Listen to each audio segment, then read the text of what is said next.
ఈరోజు మా పార్టీ నాయకురాలు శాసన మండలి సభ్యురాలు కవిత గారి అరెస్టు అప్రజాస్వామికం, అక్రమం, అనైతికం. ఈ అరెస్ట్ను తీవ్రంగా ఖండిస్తూ ఉన్నాం.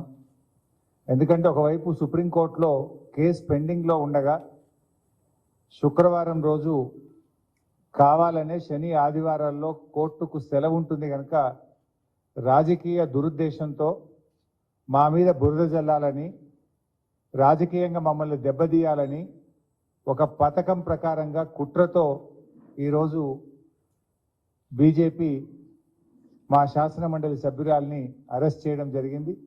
ఈ అరెస్టును తీవ్రంగా ఖండిస్తూ ఉన్నాం. ఎందుకంటే ఈ అరెస్టు మీద ఇప్పటికే బీజేపీ నాయకులు చాలాసార్లు ప్రకటన చేసినారు, ఇంక్లూడింగ్ కేంద్ర మంత్రి గారు, ఈ రాష్ట్రం నుంచి ఉన్న బీజేపీ పార్లమెంట్ సభ్యులు, ఈ రాష్ట్ర బీజేపీ అధ్యక్షుడు అనేక సార్లు ఈడీ అధికారుల్లాగా కవిత గారిని అరెస్టు చేస్తాము అని గత సంవత్సరన్నర కాలంగా బీజేపీ నాయకులు, బీజేపీ కేంద్ర మంత్రులు, బీజేపీ ఎంపీలు పలుమార్లు ప్రకటనలు చేసిన విషయం కూడా మనందరికీ కూడా తెలుసు. ఎందుకంటే రేపు పార్లమెంట్ ఎన్నికలకు నోటిఫికేషన్ వస్తుంది. ఇప్పటికే ఈసీ ప్రకటన కూడా ఇచ్చింది, రేపు మధ్యాహ్నం 3 గంటలకు ఎన్నికల నోటిఫికేషన్ ఇవ్వబోతున్నామని ఈడీ ప్రకటన ఇచ్చిన నేపథ్యంలో ఈరోజు కవిత గారిని అరెస్ట్ చేయడం అంటే ఇది మా బీఆర్ఎస్ పార్టీని, కేసీఆర్ గారిని డిమోరలైజ్ చేసేటువంటి ఒక ప్రయత్నం. అంటే మమ్మల్ని ఏ రకంగానైనా డిమోరలైజ్ చేసి ఈ ఎన్నికల్లో రాజకీయంగా లబ్ధి పొందాలని బీజేపీ, కాంగ్రెస్లు ఈ రాష్ట్రంలో కలిసి ఇలా కుట్ర పన్నుతా ఉన్నాయి. అయినా మా పార్టీ ఉద్యమాల పార్టీ. మాకు ఈ అరెస్టులు కానీ, వేధింపులు కానీ, ఈ కుట్రలు కానీ మాకు కొత్తేమీ కాదు. ఇలాంటి ఎన్నో కుట్రలను, అక్రమ కేసులను, అరెస్టులను ఛేదించి తెలంగాణ రాష్ట్రాన్ని సాధించినటువంటి పార్టీ మా పార్టీ. 14 ఏళ్లు పోరాడి కానే కాదు రానే రాదన్న రాష్ట్రాన్ని సాధించినటువంటి పార్టీ మా బీఆర్ఎస్ పార్టీ. అందువల్ల దీన్ని తప్పకుండా మేము ఎదుర్కొంటాం, రాజకీయంగా ఎదుర్కొంటాం, న్యాయపరంగా కూడా ఎదుర్కొంటాం. మాకు న్యాయ వ్యవస్థ మీద సంపూర్ణమైన విశ్వాసం ఉంది. దీనిపైన న్యాయవాదులతో సంప్రదించి సుప్రీంకోర్టులో వెంటనే ఈ యొక్క అక్రమ అరెస్ట్ మీద మేము పిటిషన్ వేసి మరి లీగల్గా కూడా మేము ఫైట్ చేయడం జరుగుతుంది. అంటే ముఖ్యంగా మీరు ఇవాళ గమనిస్తే ఈరోజు సుప్రీంకోర్టులో కేసు వచ్చింది. ఈరోజు సుప్రీంకోర్టులో కేసు వస్తే దాన్ని సుప్రీంకోర్టులో 19వ తేదీ అంటే జస్ట్ ఆఫ్టర్ 3 days పోస్ట్ అయ్యి ఉంది. ఇప్పటికే సుప్రీంకోర్టులో ఈడీఏ స్వయంగా చెప్పింది, we will not take any coercive steps అని సుప్రీంకోర్టులో స్వయంగా ఈడీఏ చెప్పింది. ఒకవైపు దేశ అత్యున్నత న్యాయస్థానములో మరి చెప్పినటువంటి మాటకు విరుద్ధంగా అది ఒక మహిళను శుక్రవారం రోజు అది సాయంత్రం 6:30 తర్వాత అరెస్ట్ చేయడం అంటే ఇది ఖచ్చితంగా రాజకీయ కుట్ర. ఇది రాజకీయంగా ఎన్నికల ముందు రేపు నోటిఫికేషన్ వస్తుందంటే ఇవాళ అరెస్ట్ చేయడం అనేటువంటిది మా పార్టీని దెబ్బతీయాలని ఒక పథకం ప్రకారంగా ఒక కుట్రతో చేస్తూ ఉన్నారు. 19వ తేదీ కోర్టులో కేసులో ఉంది కదా, ఏమంత అర్జెంట్ వచ్చింది ఇవాళని అరెస్ట్ చేయాలని? కోర్టులో ఈ కేసు ఫుల్ మ్యాటర్ని ఎగ్జామిన్ చేస్తూ ఉన్నారు. మహిళల్ని ఈడీ అరెస్ట్ చేయొచ్చా, చేయరాదా? ఇది మమతా బెనర్జీ వెస్ట్ బెంగాల్ ముఖ్యమంత్రి గారి కుటుంబ సభ్యురాలిపైన, నళిని చిదంబరం గారిపైన, కవిత గారిపైన ఈ అన్ని కేసులు కలిపి సుప్రీంకోర్టు ఒకవైపు వింటా ఉంది. సుప్రీంకోర్టులో దీని మీద ఒకవైపు విచారణ జరుగుతూ ఉంటే, సుప్రీంకోర్టు దేశ అత్యున్నత న్యాయస్థానం దీన్ని విచారిస్తూ ఉంటే 3 రోజుల తర్వాతనే 19వ తేదీ సుప్రీంకోర్టులో మ్యాటర్ పెండింగ్లో ఉంటే ఇవాళ ఈ రోజు ఇంత అర్జెంటుగా అరెస్ట్ చేయడం అనేటువంటిది రేపు ఎలక్షన్ నోటిఫికేషన్ వస్తుంది కనుక పార్లమెంట్ ఎన్నికల్లో మమ్మల్ని దెబ్బతీయాలని ఇలా ఒక కుట్రతో చేసినటువంటిది అనేది ఇలా స్పష్టంగా రాష్ట్ర ప్రజలందరికీ కూడా అర్థమవుతా ఉంది. అంటే ఇలా ఒక ఎమర్జెన్సీని మించిన పరిస్థితి, ఒక దౌర్జన్యపూర్వకంగా ఇవాళ కవిత గారి అరెస్ట్ జరిగింది. ఇది గతంలో కూడా జరిగింది, మీరు అందరు చూస్తున్నారు. మా మంత్రులు గంగుల కమలాకర్ కానీ ఇతర మంత్రులు, మా పార్లమెంట్ సభ్యులు, మా శాసనసభ్యుల మీద కూడా ఇలాంటి ప్రయత్నాలు జరిగినాయి. అటు ఈడీ కేసులు, ఇటు రాష్ట్ర ప్రభుత్వ అక్రమ కేసులు, ఇలా అనేక రకాల మా పార్టీ నాయకుల మీద కూడా కుట్ర జరిగింది. ఒకవైపు మా ఎమ్మెల్యేలను కొనుగోలు చేసే ప్రయత్నం కూడా ఇదే బీజేపీ నాయకులు చేసిన విషయం కూడా మనందరికీ తెలుసు. అంటే ఇది ఒక రకంగా రాజకీయంగా మా మీద కక్ష సాధింపు చర్యలకు పాల్పడతా ఉన్నారు. ఎందుకంటే ఇదంతా కూడా ఒక కక్షతో చేస్తున్నటువంటిదే తప్ప ఇంకోటేం కాదు. ఈ అప్రజాస్వామిక చర్యలకు నిరసనగా ఈరోజు కవిత గారి అరెస్టుకు నిరసనగా రాష్ట్ర వ్యాప్తంగా కూడా రేపు అన్ని నియోజకవర్గ కేంద్రాల్లో పెద్ద ఎత్తున నిరసన కార్యక్రమాలు చేయాలని చెప్పి పార్టీ పిలుపునిస్తా ఉంది.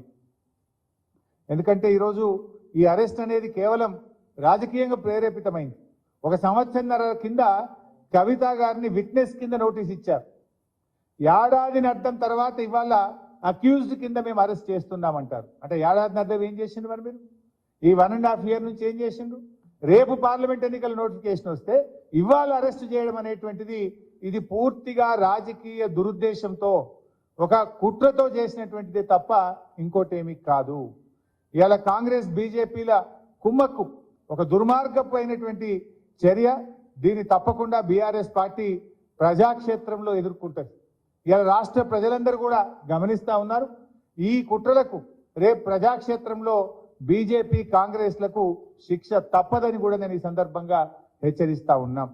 ఎందుకంటే ఇవాళ ఇంత అత్యున్నత న్యాయస్థానం ముందు కేసు పెండింగ్ లో ఉండగా ఉదయం ఏమో సెర్చ్ అన్నారు, సాయంత్రం ఏమో అరెస్ట్ అంటారు. అంటే ఇవన్నీ కూడా ఏంటంటే ముందే ప్లాన్ చేసుకొని వచ్చిండ్రు. వాళ్ళు ఫ్లైట్ టికెట్లు కూడా బుక్ చేసినారు. ముందేమో సెర్చ్ అంటారు, తర్వాత అరెస్ట్ అంటారు. అంటే ఇదంతా ఒక ప్లాన్డ్గా మధ్యాహ్నం తర్వాత వచ్చి కోర్టుకు కూడా పోకుండా, కోర్టుకు కూడా అవకాశం లేకుండా మధ్యాహ్నం 2 తర్వాత వచ్చి సాయంత్రం 6 తర్వాత కోర్టు టైం అయిపోయాక అరెస్ట్ అంటారు. అందులో రేపు శనివారం, ఎల్లుండి ఆదివారం. ఇదంతా ఒక రాజకీయ దురుద్దేశంతో రేపు ఎలక్షన్ నోటిఫికేషన్ వస్తే ఇవాళ మా పార్టీ క్యాడర్ను, మా నాయకుడిని డిమోరలైజ్ చేసే ఉద్దేశంతో ఒక పథకం ప్రకారంగా చేస్తా ఉన్నారు. బట్ ఎవరు ఎన్ని చేసినా పోరాటాలు మాకు కొత్త కాదు. ఈ అక్రమ కేసులు, నిర్బంధాలు మాకు కొత్త కాదు. మా పార్టీ పుట్టిందే ఉద్యమాల్లో. తప్పకుండా ఉద్యమిస్తాం, ప్రజాక్షేత్రంలో ఉద్యమిస్తాం, ఈ అక్రమ అరెస్టులకు నిరసనగా ఉద్యమిస్తాం.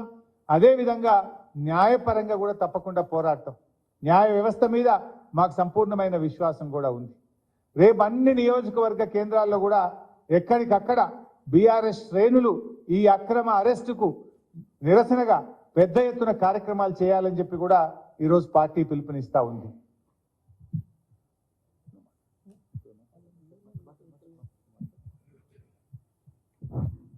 మిత్రులకు నమస్కారం. కవిత గారి అరెస్ట్ను నేను తప్పకుండా రాజకీయ కుట్ర కోణంలోనే చూస్తూ ఉన్నాం. సంవత్సరంన్నర క్రితమే ఎన్నిసార్లు నోటీసులు ఇచ్చినా తను విధిగా హాజరైంది, విచారణ సంస్థలకి పూర్తిగా సహకరించింది, కావలసిన మెటీరియల్ అంతా కూడా ఇచ్చింది. ఏదో సిమ్ కార్డులు ఇవన్నీ మనం మాట్లాడితే కూడా వాళ్ళు అడిగిన సిమ్ కార్డులన్నీ కూడా సబ్మిట్ చేసింది. ఆ రోజే స్పష్టంగా ఈమె నిందితురాలు కాదు అనుకున్నాం, కానీ ఈమె సాక్ష్యానికి ఉపయోగపడుతుంది అని చెప్పి పంపించిన వాళ్ళు సంవత్సరంన్నర తర్వాత ఇవాళ హడావుడిగా అరెస్ట్ చేయడం అని అంటే, మోసపూరితమైన అరెస్ట్ చేయడం అంటే, ఢిల్లీ నుంచి వచ్చేటప్పుడే కవిత గారికి కూడా కావాల్సిన టికెట్లు బుక్ చేసుకొని వచ్చినప్పుడేమో మొదలు సెర్చ్ చేస్తూ ఉన్నాం, ఏదైనా మెటీరియల్ ఉందని చూసిపోతామని చెప్పి, మేము ఇంకొక 20 నిమిషాల్లో వెళ్ళిపోతున్నామని చెప్పి, ఆ తర్వాత మాకు ఉన్నతాధికారుల నుంచి ఆదేశాలు వచ్చినాయి, మేము అరెస్ట్ చేయాల్సిందే అని చెప్పి దౌర్జన్యంగా తీసుకుపోవడం అనేది ఇంత మించిన దుర్మార్గ చర్య లేదు. బీజేపీ కేంద్ర ప్రభుత్వ రాజ్యాంగ సంస్థలన్నింటినీ కూడా తనకు అనుకూలంగా పనిచేయించుకుంటుందని, తన జేబు సంస్థలుగా పనిచేయించుకుంటుందని చెప్పడానికి ఇంత మించిన ఆధారాలు ఎక్కడ లేదు. స్పష్టంగా పిఎంఎల్ఏ యాక్ట్ తెచ్చేటప్పుడు దీని నుంచి మహిళలకు మినహాయింపు ఉండాలి అని చెప్పి దాంట్లో చట్టంలో రూపొందించాలని చెప్పి ఆనాడు చర్చ వచ్చింది. దానికి సంబంధించే ఇవాళ కేసు నడుస్తుంది సుప్రీంకోర్టులో, ఈరోజు వచ్చింది. గతంలో కూడా పర్టికులర్గా కవిత గారి అరెస్టు సంబంధించి మేము ఆ రోజు కోర్టులో కేసు ఇస్తే స్పష్టంగా ఈడీ ఒప్పుకుంది, మేము ఎటువంటి తీవ్రమైన చర్యలు తీసుకోవడం లేదు, విచారణ కొరకు అడిగినాం, అరెస్ట్ అనేది జరగదు అని చెప్పి ఓవరాల్గా ఈడీ ఒప్పుకుంది బెంచ్ ముందట. ఒప్పుకుంటే ఆ రోజు ఆ జడ్జి గారు అరెస్ట్ చేయమని వాళ్ళే చెప్తారు కదా, ఇక మీకు ఎందుకు ఈ పిటిషన్తో ఏముంది అని చెప్పాను.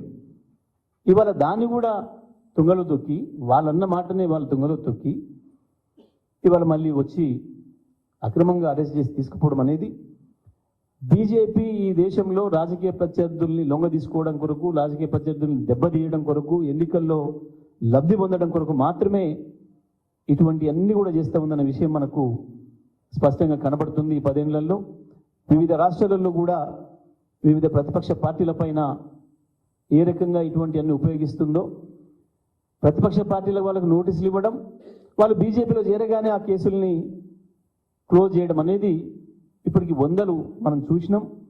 అదే పద్ధతిలో బీఆర్ఎస్ని లొంగ తీసుకోవాలి, కేసీఆర్ గారిని లొంగ తీసుకోవాలన్న ప్రయత్నాలు చేసిండ్రు. కానీ ఈ దేశంలో కేసీఆర్ గారు ఒక్కరు నిలబడిండు ఎదురు. ఇప్పుడు ఇంకా మిగతా వాళ్ళు కూడా ఎదురు నిలబడ్డ వాళ్ళపైన ఎట్లయితే చేస్తున్నారో దుర్మార్గాలు, దౌర్జన్యాలు, అదే పద్ధతుల్లో ఇవాళ మా పైన కూడా చేసినారు తప్ప కవిత గారు తప్పకుండా నిర్దోషిగా తిరిగి బయటకు వస్తారు, అందులో సందేహం ఏం లేదు.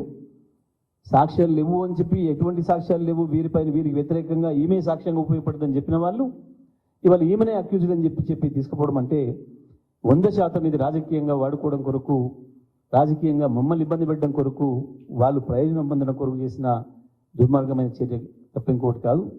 అందుకే ఇవాళ బీఆర్ఎస్ పార్టీగా పెద్దల హరీష్ రావు గారు ఏదైతే పిలిపించారో రేపు పెద్ద ఎత్తున అన్ని నియోజకవర్గాల్లో నిరసన కార్యక్రమాలు తెలియజేయాలని చెప్పి బీజేపీ కేంద్ర ప్రభుత్వాన్ని అడ్డం పెట్టుకొని, కేంద్ర ప్రభుత్వ సంస్థలను ఏదైతే ఉపయోగించుకొని ఎన్నికల్లో లాభ పొందడానికి ప్రయత్నం చేస్తుందో, చట్టవిరుద్ధంగా ప్రవర్తిస్తుందో దానికి నిరసనగా రేపు కార్యక్రమాలు చేపట్టాలని చెప్పి కూడా విజ్ఞప్తి చేయడం జరుగుతూ ఉంది.